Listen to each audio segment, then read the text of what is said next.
In this video, we'll be hunting 2 boxes of pennies. We'll be looking for any wheat cents from 1958 or older.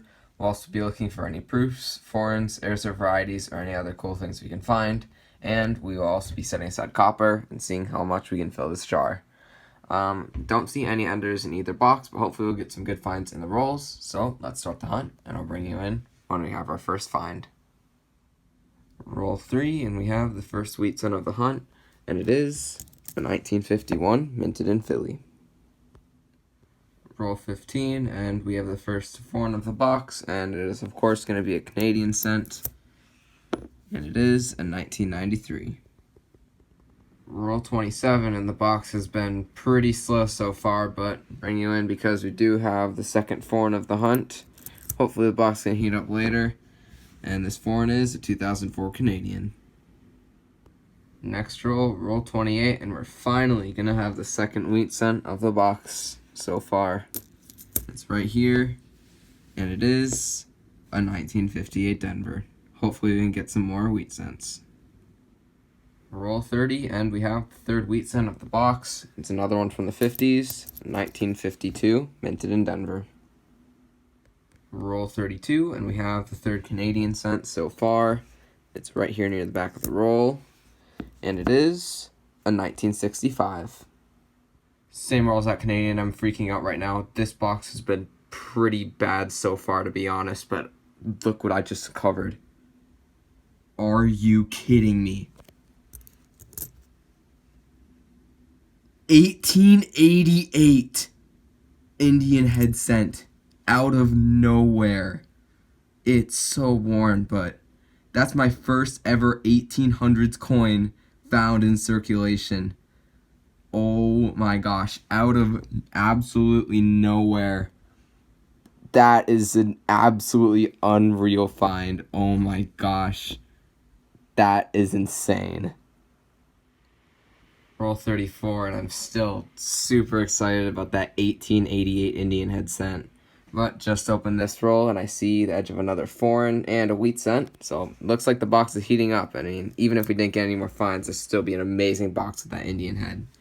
But the Canadian is another 1965, and this wheat cent back here is a 1957 Denver.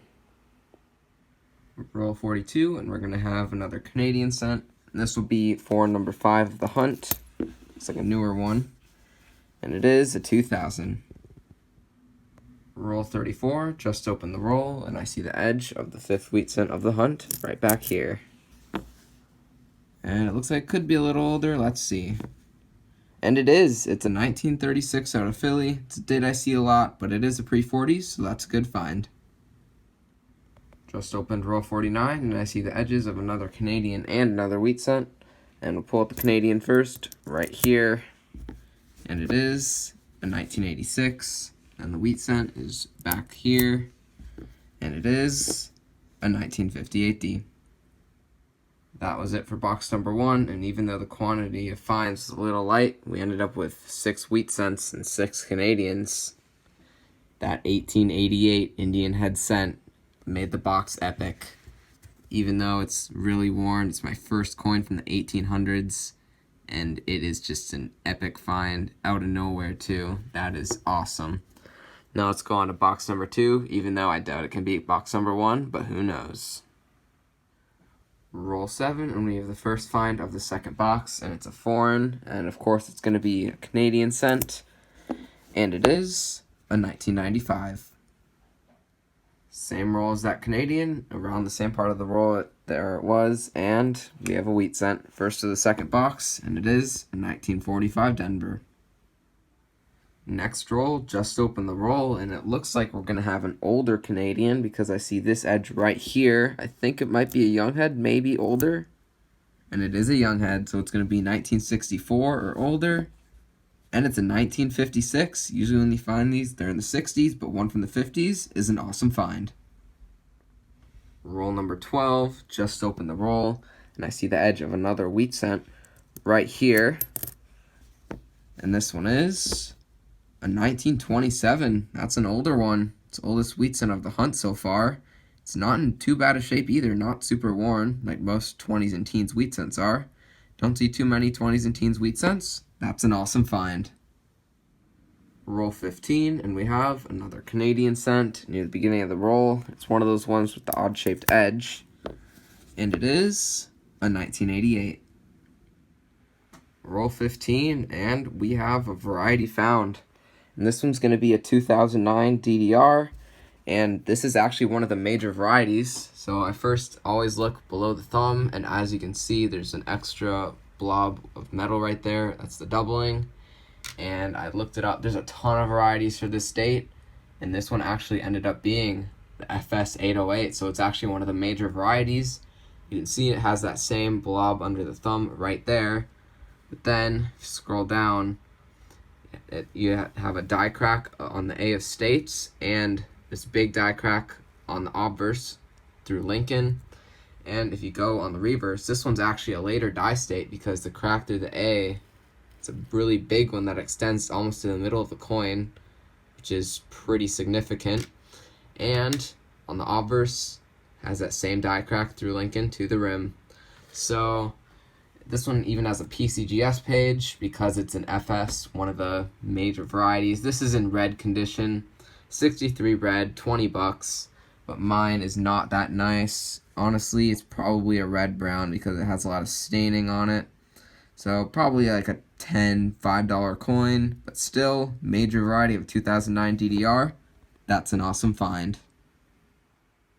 Just opened roll 22, and I see the edge of another Canadian cent right here. And this one is a 1981.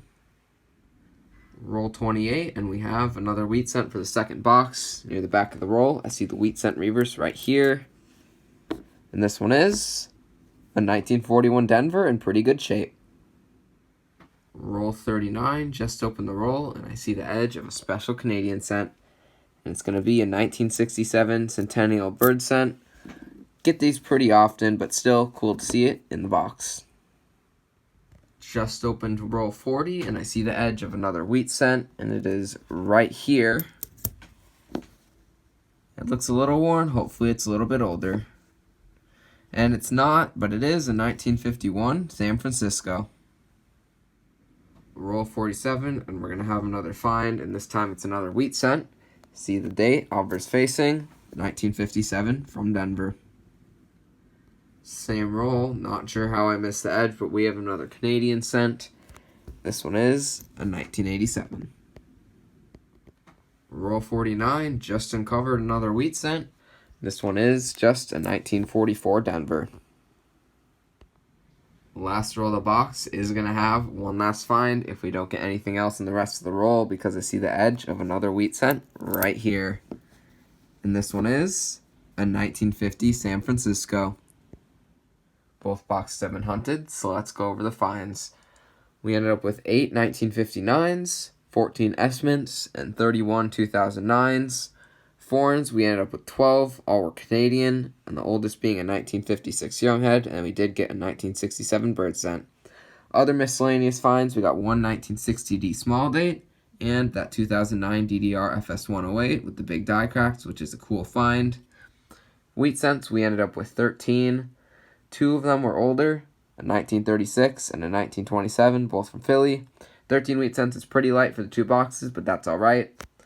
Copper, we ended up with almost a full jar, probably about over 75% full, which is good for 2 boxes. And of course, the find of the hunt, that 1888 Indian head cent. It's pretty worn, but it's my first ever 1800's coin found in circulation. And that is an awesome find. Came out of nowhere. Just still shocked that we found it. And overall, because of the Indian head cent, this was an awesome penny hunt.